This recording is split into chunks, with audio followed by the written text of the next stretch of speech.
हाय, very good evening. मैं doctor of speech therapist and audiologist Aditya Verma. तो last session में हमने बात की थी स्टटरिंग के बारे में और डिस्कस किया था कि इसको ट्रीट कैसे किया जाए या स्टार्ट कैसे किया जाए। तो हमने पहले तो एब्डोमिनल ब्रीदिंग एक्सरसाइज की थी। आशा करता हूँ कि आप लोगों ने वीडियो देखा होगा और उसको फॉलो भी किया होगा। दूसरी एक्सरसाइज हमने की थी रिलैक्सेशन एक्सरसाइज थी, हमने रिलैक्सेशन एक्सरसाइज की। अब अगर आप ये दोनों चीजें कर चुके हैं और ये दोनों ही चीजें आपकी डेली रूटीन लाइफ में फॉलो होने लगी हैं, तो अब हम नेक्स्ट स्टेप पे बढ़ सकते हैं। अमूमन देखा होगा जिन लोगों को स्टटरिंग होता है या हकला हकला के बात करते हैं या अटक अटक के बात करते हैं, तो उनमें दो तीन चीजें कॉमन होती हैं। जैसे कि बहुत सारे लोग ऐसा लगता है कि वो बोलने के टाइम पे बहुत जल्दी में उनको फटाफट बोल के निकलना है, बट वो बोल नहीं पा रहे हैं। दूसरा कि वो ट्राई तो करते हैं, कोशिश तो करते हैं बोलने की, लेकिन फिर भी वो अटक जाते हैं। वो सारी कोशिश कर लेते हैं, कैसे मेरा फ्लो भी अच्छा है, मैं कॉन्फिडेंस में हूँ, मैं तैयार भी करके आया हूँ, मैंने ब्रेन में सोच भी लिया है बोलने के लिए क्या बोलना है, फिर भी नहीं बोल पाते। तो ऐसा क्यों होता है? तो जैसे मैंने आपको बताया कि ब्रीदिंग जितना इंपॉर्टेंट है स्पीच के लिए, ब्रीदिंग के साथ साथ आपके जो ओरल कैविटी में या बाकी ओरल कैविटी के अंदर जो हमारे चीजें हैं उनके मूवमेंट भी इंपॉर्टेंट है। अगर वो मूवमेंट उस फ्लो के साथ नहीं होंगे तो भी स्पीच जो है वो अच्छी नहीं होगी। आप अटकोगे, आप स्टटर करोगे। तो उसके लिए क्या करना है? तो अभी आपको लगेगा कि ब्रीदिंग भी हमने सही कर ली। अब ये नई बात आ गई कि ब्रीदिंग सही होने के बाद हमें टंग के मूवमेंट को, बाकी चीजों के मूवमेंट को भी ठीक करना है। तो बेसिकली यहाँ पे आपको नई चीज समझने को या सीखने को मिलेगी या सीखना चाहिए भी कि हमारे अल्फाबेट्स में दो तरह के साउंड्स होते हैं। एक तो वोवल साउंड्स होता है, ए ई आई ओ यू।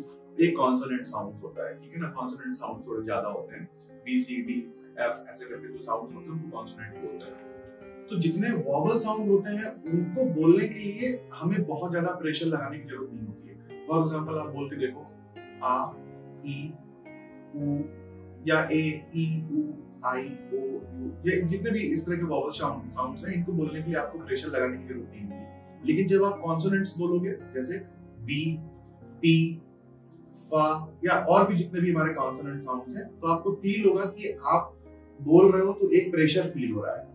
तो इसको हमें रिड्यूस करना है, इसको हमें कम करना है। तो इसी को कम करने के लिए हमारी ये नेक्स्ट एक्सरसाइज है, लाइट आर्टिकुलेटरी कॉन्टैक्ट एक्सरसाइज। कौन सी एक्सरसाइज है ये? Light articulatory contact exercise. इसमें क्या होता है कि हम जो भी साउंड्स बोलेंगे अपने सारे स्ट्रक्चर्स को बहुत ही लाइट फील करेंगे या लाइट टच करेंगे। जैसे आपको पोटैटो बोलना है, तो जब मैं पोटैटो बोलने जाऊंगा तो पा लिप्स पे बहुत प्रेशर फील होगा। तो आपको क्या करना है कि जब ऐसे कोई भी साउंड्स बोलो जो लिप्स से अटैच करते हैं, जैसे पा पा पा भा, ये सारे साउंड्स को आपको बहुत ही सॉफ्टली बोलना है। फॉर एग्जांपल स्टटर वाला जो पेशेंट्स है जिसको स्टटरिंग है, वो कैसे पोटैटो बोलेगा? वो लाइक ऐसे बोलेगा, पोटैटो ऐसे बोलेगा। काफी ज्यादा प्रेशर वो बनाएगा अपने लिप्स पे और फिर साउंड्स को या वर्ड्स को निकालेगा। अब क्या करना है? अब पोटैटो बोलने की जगह आप क्या करो? पोटैटो।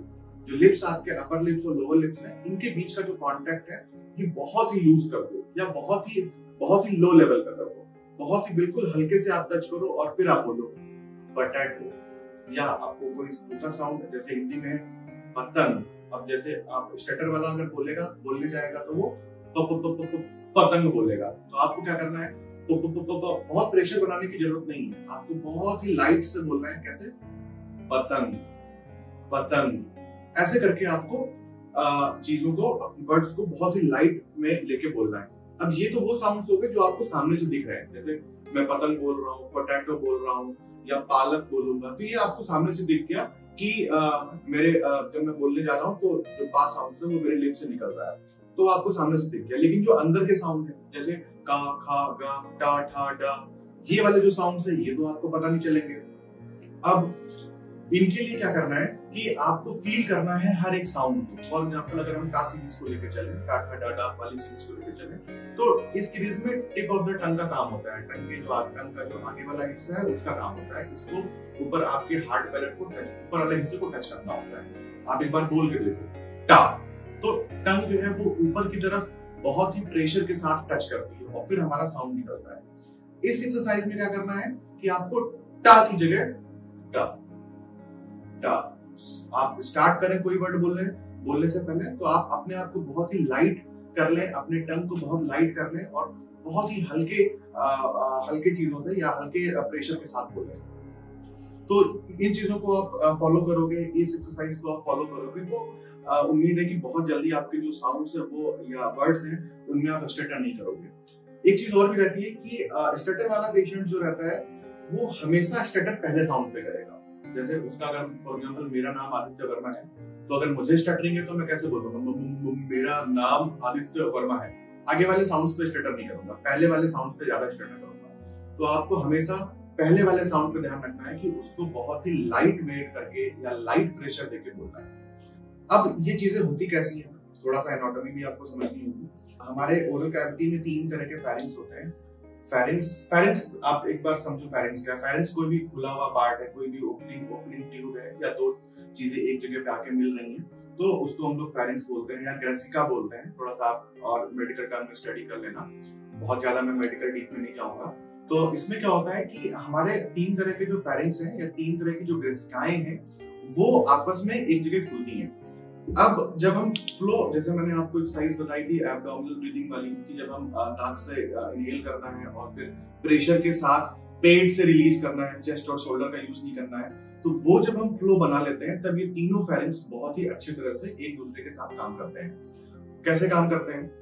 अब पर्टिकुलर साउंड बोलने के लिए कोई ओरल कैविटी का कोई एक हिस्सा किसी दूसरी कैविटी के हिस्से पे टच करेगा। फॉर एग्जांपल आप का बोलोगे तो का में क्या है कि soft palate, back of the जो टंग है, टंग के पीछे वाला जो हिस्सा है वो सॉफ्ट पैलेट को टच करेगा। तो वो टच तो कर रहा है, आप का बोल पा रहे हो, लेकिन जो आपका एयर फ्लो है वो उस हिसाब से नहीं है या उस रिदम में नहीं है कि साउंड आपका का बिल्कुल फ्लुएंट निकले। फॉर एग्जांपल आपको स्टटरिंग है और आप कबूतर बोलने गए तो जैसे ही आपने का बोलने की कोशिश की या कबूतर बोलने की कोशिश की तो यहाँ पे अटक गए क्योंकि वो एयर फ्लो नहीं बन पाया और जो बैक ऑफ द टंग है उसको सॉफ्ट पैलेट पे टच करना है, वो उतने प्रेशर से टच होके वापस रिलीज नहीं हो पाया, मतलब उसका कांटेक्ट उतना अच्छे से नहीं बन पाया और वहां पर आप स्टटर कर गए। तो इन सारी चीजों को स्टेप बाय स्टेप आपको फॉलो करना है। एब्डोमिनल ब्रीथिंग से स्टार्ट करना है, फिर रिलैक्सेशन पे जाना है, बॉडी की सारी मसल्स को इनहेलिंग और एक्सहेलिंग के साथ आपको रिलैक्स पोजीशन में लाना है, टेंस पोजीशन से रिलैक्स पोजीशन में लाना है और फिर लाइट आर्टिकुलेटरी कॉन्टैक्ट मसल का यूज करना है। इसको भी बहुत टाइम तक आप यूज नहीं करना है। ऐसा नहीं है कि आपको लगे कि ये मैं किसी से बात करूंगा, इन सारी चीजों का यूज करूंगा तो मुझे घंटों लग जाएंगे एक सेंटेंस बोलने में। ऐसा कुछ टाइम के लिए होगा कि आप अकेले बैठ के कर सकते हो या कोई म्यूजिक के साथ आप एंजॉय करते हुए ये चीजें कर सकते हो। लेकिन जब आप कंटिन्यू करोगे ना ये सारी चीजें तो आपकी रिदम जो है या आपका जो सेंटेंस का नॉर्मल पैटर्न जो है, जैसा मैं अभी आपसे बात कर रहा हूँ, वो बिल्कुल धीरे धीरे नॉर्मल होने लगेगा। Thank you.